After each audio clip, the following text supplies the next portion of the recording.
guys, welcome to study. Hello, मेरा नाम है लक्ष्मी एंड नाउ हम अपना चैप्टर 4 कंप्लीट कर रहे हैं।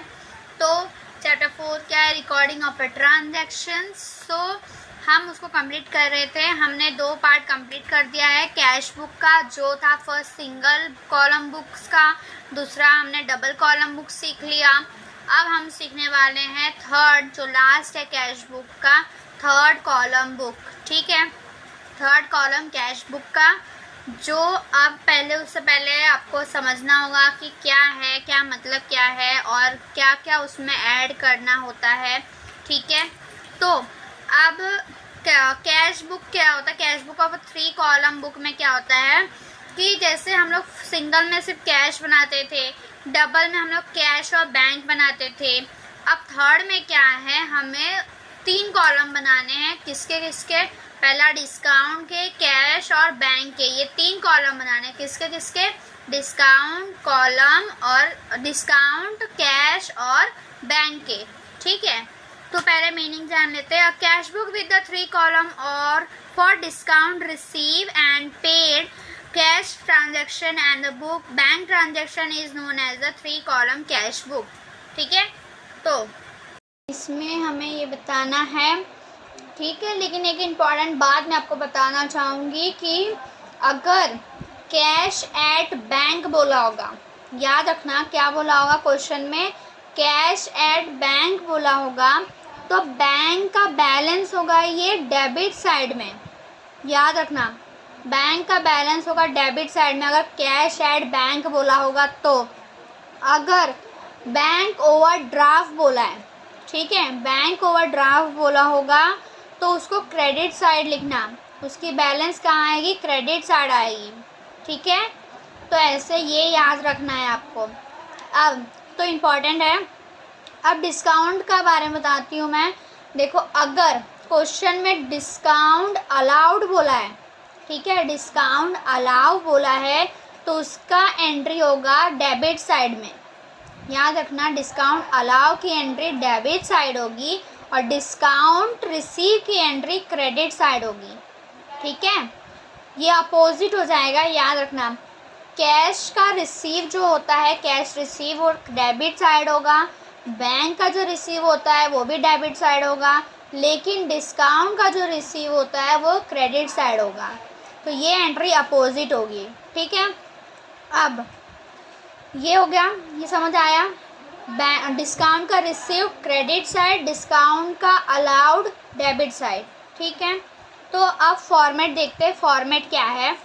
तो फॉर्मेट कैसा है? डेट पर्टिकुलर, LF या JF या वाउचर होता है। ठीक है, ये फिर 3 कॉलम जिसका डिस्काउंट, कैश और बैंक, ये 3 कॉलम, फिर डेट पर्टिकुलर, JF LF जो भी होगा उसका वो कॉलम, फिर 3 कॉलम कैश, बैंक और डिस्काउंट। ठीक है, डेबिट क्रेडिट याद रखना, लिखना ज़रूर। ये होगा इसका फॉर्मेट। अब हम क्वेश्चन करते हैं जिससे आपको समझ आएगा। ठीक है, ये बेसिक रूल था जो आपको याद रखना है। अपोजिट होगी डिस्काउंट की एंट्री। ठीक है, डिस्काउंट की एंट्री अपोजिट होगी। रिसीवर क्या होगा? क्रेडिटर। गिवर क्या होगा? और पेमेंट क्या होगा? डेबिटर। ठीक है, डिस्काउंट में सिर्फ, बाकी कैश और उसमें तो वही जो हम लोग पहले सीख रहे थे वही होगा। ठीक है, अब हम क्वेश्चन करते हैं। ठीक है, तो अब हम लोग ये देख लेते, फॉर्मेट देख रहे हैं। और फॉर्मेट क्या होता है? डेट पर्टिकुलर, JF या LF या वाउचर, फिर 3 कॉलम डिस्काउंट, कैश और बैंक का। ठीक है, अब उसके बाद वापस से डेट पर्टिकुलर, वो वाउचर डिस्काउंट जो भी है वो, फिर 3 कॉलम डिस्काउंट, कैश और बैंक का। ठीक है, ये हो गया उसका फॉर्मेट। अब फॉर्मेट हमने देख लिया। अब इसके हम जब तक क्वेश्चन नहीं करेंगे हमें समझ नहीं आएगा, तो अब हम क्वेश्चन करते हैं। पहले उसके लिए क्वेश्चन पढ़ते हैं। क्वेश्चन क्या है? तो क्या बोला है? Prepare 3 columns cash book of Yudhya Kumar. ठीक है, अब कैश बैलेंस क्या है? 25,000। बैंक बैलेंस क्या दिया है? 13,070। फिर पेड इनटू बैंक बोला है 15,000।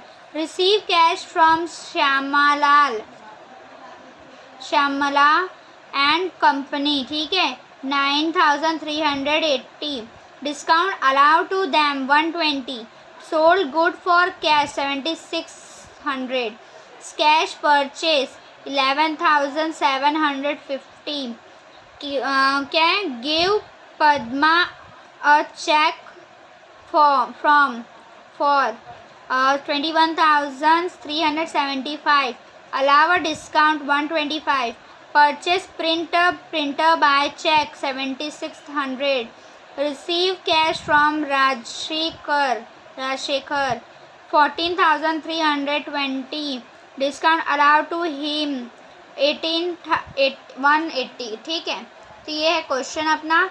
अब हम स्टार्ट करते हैं इसका सॉल्यूशन, ठीक है। तो जैसे कि हमने क्वेश्चन रीड कर लिया है, ठीक है, तो अब हम उसके एंट्री करते हैं, ठीक है। अब हम एंट्री करेंगे उसकी। तो एंट्री क्या है फर्स्ट एंट्री क्या है कि कैश बैलेंस, क्या बोला है, कैश बैलेंस बोला गया है ना, तो क्या कहाँ लिखते हैं बैलेंस, ये क्या है डेबिट, ये क्रेडिट, ये रिसीवर की एंट्री और ये पेमेंट की एंट्री। नहीं समझ आए तो इधर लिख देने का आर और पी, ठीक है, ताकि आपको समझ आए। अब एक चीज़ मैं आपको बता दूं, मैंने पूरा फॉर्मेट अच्छे से नहीं बनाया है क्योंकि ये वाला नहीं आएगा, मेरे बुक में नहीं आएगा, इसलिए मैंने वो जो डेट है और जो LFGF जो भी है होता है वो नहीं लिखा है मैंने, लेकिन आपको पूरा फॉर्मेट बनाना पड़ेगा, ठीक है। बाकी ऐसे आप नहीं, ऐसा आपका फॉर्मेट का मार्क्स कट जाएगा, ठीक है। तो क्या करना है आपको, तो पहला आपको पूरा फॉर्मेट बनाना है, उसके बाद सारी एंट्री करनी है। ऐसे मेरी तरह मत करना, वो बुक में नहीं आएगा, आपको क्लियर अच्छे से नहीं दिखेगा, इसलिए मैंने ऐसा इतना ही लिखा है, ठीक है। तो अब क्या करना है कि एंट्री करनी है। तो पहला क्या बोला है, कैश बैलेंस, कैश बैलेंस बोला है, तो क्या बैलेंस पैसा आ रहा है, तो यहाँ होगी एंट्री। तो क्या लिखेंगे, टू कैपिटल या कैश, ठीक है, बैलेंस BD, किसका कैश आ रहा है, तो कैश में 25,000 लिखेंगे, ठीक है, कैश में 25,000 लिखेंगे। अब क्या बोला है second entry, balance, bank balance, bank balance, bank की बैलेंस बोली है, तो टू बैंक या कैश, ठीक है, बैंक नहीं लिखेंगे, कैश लिखेंगे क्योंकि कैश आ रहा है बैंक में, कितना आ रहा है, बैंक के कॉलम में लिखेंगे 13,070, ठीक है। अब क्या बोला है, पेड इनटू बैंक, मतलब अब देखो, याद है मैंने आपको बताई थी 2 एंट्री होती है जब पे करना होता है बैंक में, बैंक में जब भी पे करना होता है कितनी एंट्री होती है, 2 एंट्री होती है। अब एक एंट्री गलत हो गई है, ठीक है, देखो मैंने ऊपर देखा नहीं, बैंक बैलेंस और बैंक ओवरड्राफ्ट, ये इसकी एंट्री यहाँ क्रेडिट साइड में होगी, ना कि डेबिट साइड में होगी। जब कैश एट बैंक बोला होगा तब उसकी एंट्री डेबिट साइड होगी, ठीक है, क्रेडिट साइड नहीं होगी। तो क्या बोला है हमें यहाँ पे, बैंक बैलेंस बोला है, तो बैंक बैलेंस यहाँ लिखेंगे, बैलेंस BD, बैंक के अकाउंट में लिखेंगे ये, और ये वाली एंट्री यहाँ नहीं होगी, ठीक है, सॉरी इसलिए गलती हो गई। अब क्या बोला है कि क्या बोला है, पेड इनटू बैंक, मतलब बैंक में पे करना, ठीक है। तो लेकिन मैंने बताया था 2 एंट्री होती है जब भी बैंक में पे करते हैं तब, याद है हमने पहले वीडियो में भी देखा था कि हमने 2 एंट्री की थी।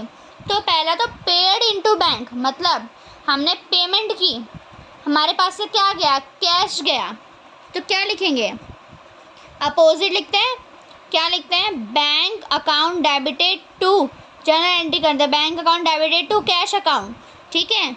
तो डेबिटर द रिसीवर और क्रेडिटर द गिवर, ठीक है, क्रेडिट साइड किसके, कैश लिखेंगे, सॉरी यहाँ बैंक लिखेंगे, अपोजिट अपर कैश के कॉलम में लिखेंगे हम लोग, कितना है 15,000। अब बैंक को रिसीव हो रहा है, टू क्या रिसीव हो रहा है, कैश रिसीव हो रहा है, बैंक को रिसीव हो रहा है 15,000, ठीक है। तो ये हो गया थर्ड एंट्री। अब रिसीव कैश फ्रॉम श्यामालाल, ठीक है, श्यामला एंड CO मतलब कंपनी, कितना है 9,380, ठीक है, रिसीव हो रहा है कैश, तो क्या लिखेंगे? कैश अगर कैश तो लिखेंगे नहीं, क्या लिखेंगे? Shyamala and company. कितना हो रहा है? 9380। ठीक है, समझ आया? अब क्या है? फिफ्थ एंट्री क्या है? डिस्काउंट अलाउड टू देम, मतलब डिस्काउंट अलाउ किया है उनको। ठीक है, 1/20 मतलब 120। ठीक है, तो मैंने क्या बताया था? डिस्काउंट अलाउ कहाँ आता है? डेबिट साइड, और डिस्काउंट रिसीव कहाँ आता है? Credit side. अपोजिट एंट्री हो जाएगी, तो डिस्काउंट DIC लिख दो। ठीक है, कितना है? 120 यहाँ जाएगा।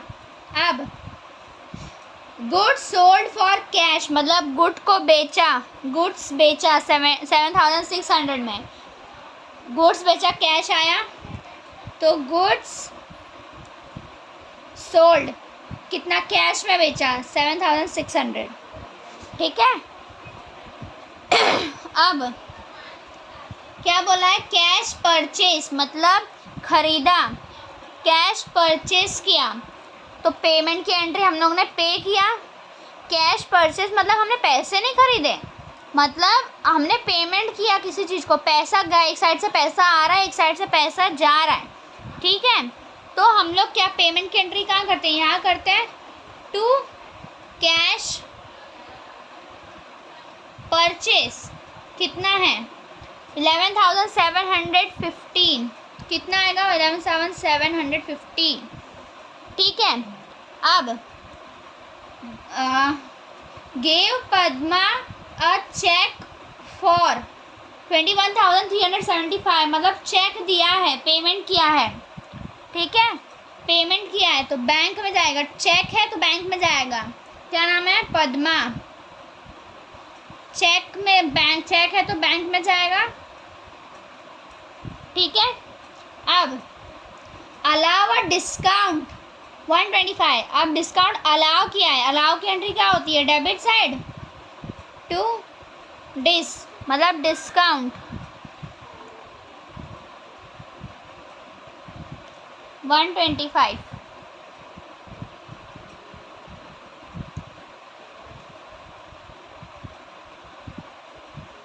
यहाँ पे चेक डिस्काउंट 125। क्यों इसमें यहाँ आया अलाउड? क्योंकि पहले वाले में क्या बोला था कि कैश बोला है, कैश रिसीव हो रहा है श्यामा राज से, कंपनी से, और फिर डिस्काउंट अलाउ कर रहा है उनको। ठीक है, कैश में, तो यहाँ पे हमने लिखा। ठीक है, लेकिन यहाँ क्या बोला है कि हमें चेक में बोला है, पद्मा को चेक में करना है और बैंक में डिस्काउंट करना है, तो यहाँ आएगा। ठीक है, यहाँ जरा क्वेश्चन ध्यान से पढ़ना। अगर कैश में बोला होगा डिस्काउंट, ठीक है, तो यहाँ एंड लिखना डिस्काउंट के अमाउंट, और अगर बैंक में बोला होगा तो यहाँ पे अमाउंट लिखना। ठीक है, अब परचेज प्रिंटर बाय चेक मतलब खरीदा, परचेज क्या खरीदा? प्रिंटर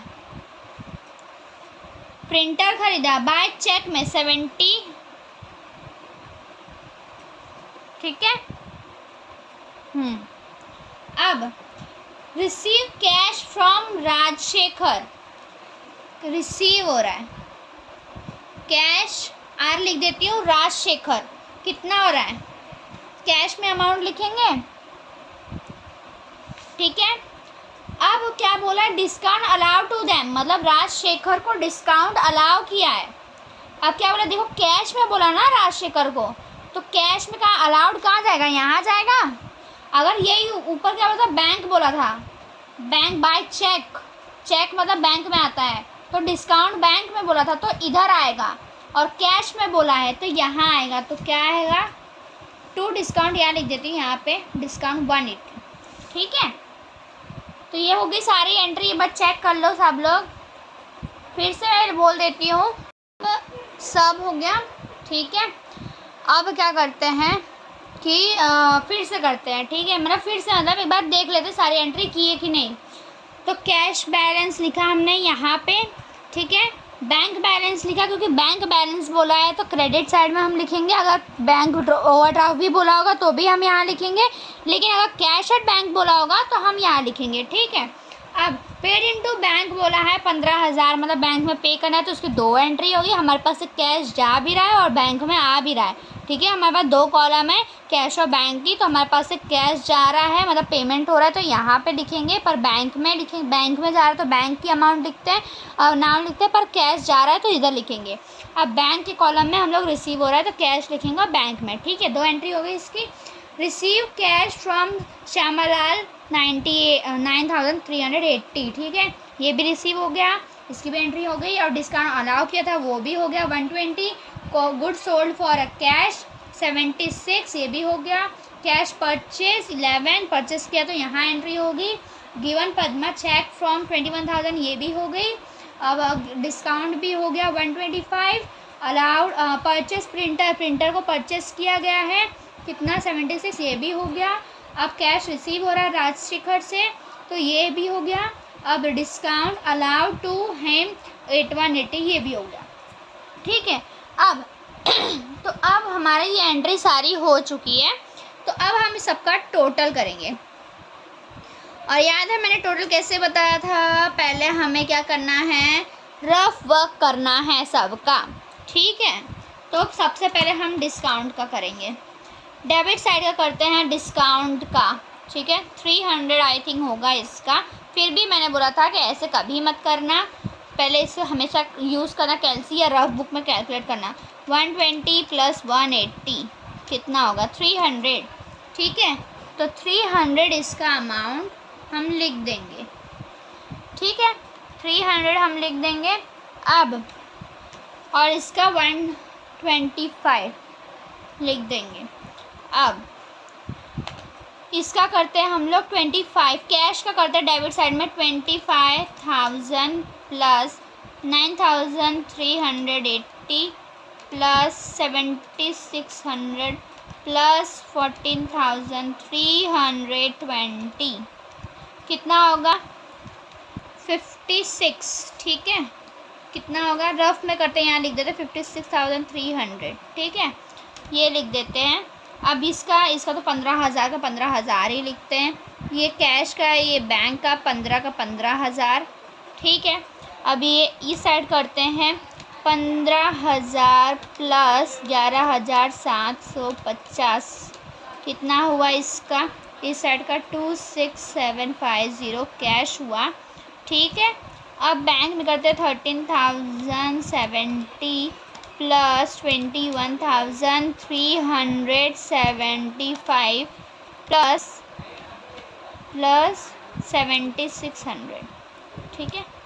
कितना हुआ बैंक का 420.45, ठीक है। अब डिफरेंस देखते हैं, डेबिट साइड में कैश की अमाउंट ज़्यादा है या क्रेडिट साइड में कैश की अमाउंट ज़्यादा है, तो ये ज़्यादा है, ठीक है, ये अमाउंट ज़्यादा है ना, तो ज़्यादा वैल्यू लिखेंगे।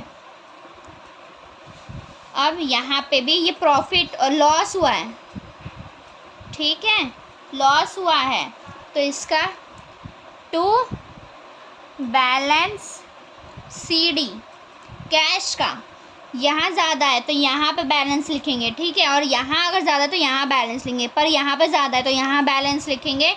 तो पहले हम माइनस करते हैं 56,300 माइनस 26,750 कितना होगा 29,550, ठीक है। ये हो गया क्लोजिंग बैलेंस ऑफ कैश।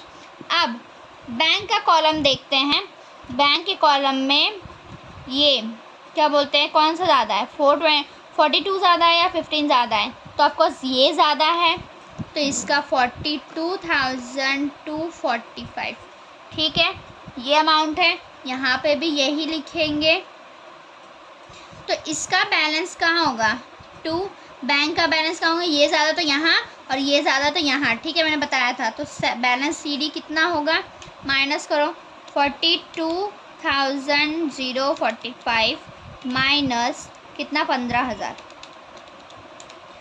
कितना होगा बैलेंस, बैंक में लिखेंगे 270,045, ठीक है। तो ये हो गया बैलेंस, इसका बैलेंस और ये बैलेंस, समझ आया। अब मैं बता दूं कि बैलेंस क्यों ऐसा हुआ। अब मैं बता दूं डिस्काउंट का क्यों हमने माइनस नहीं किया, क्योंकि डिस्काउंट का जो वैल्यू है हम कभी भी डिस्काउंट का माइनस करेंगे तो माइनस नहीं करते हैं। बस इतना लॉजिक लगा लो कि डिस्काउंट का हम कभी माइनस नहीं करेंगे, हम बस उसका टोटल करके उसको करेंगे, उसका टोटल करके उसको लिखेंगे, ठीक है। तो ये समझ आया सबको कि कैसे ये थ्री कॉलम कैश बुक कैसे विड्रॉ करते हैं, ठीक है। पता चल गया 3 कॉलम कैश बुक कैसे करते हैं। एक बार अगर नहीं समझ आया तो वीडियो एक बार देख लेना फिर से, सिंपल वे में मैंने समझा दिया है। नहीं समझ आया तो मैं एक और क्वेश्चन आपको करवा दूंगी। अगर आपको नहीं समझ आया तो प्लीज़ मुझे कमेंट कर देना, तो मैं उस हिसाब से मैं आपको बता दूँगी, ठीक है। तो वीडियो अगर अच्छी लगी हो तो thank you so much. Please like, subscribe and click the bell icon to get the notification in your YouTube. Thank you.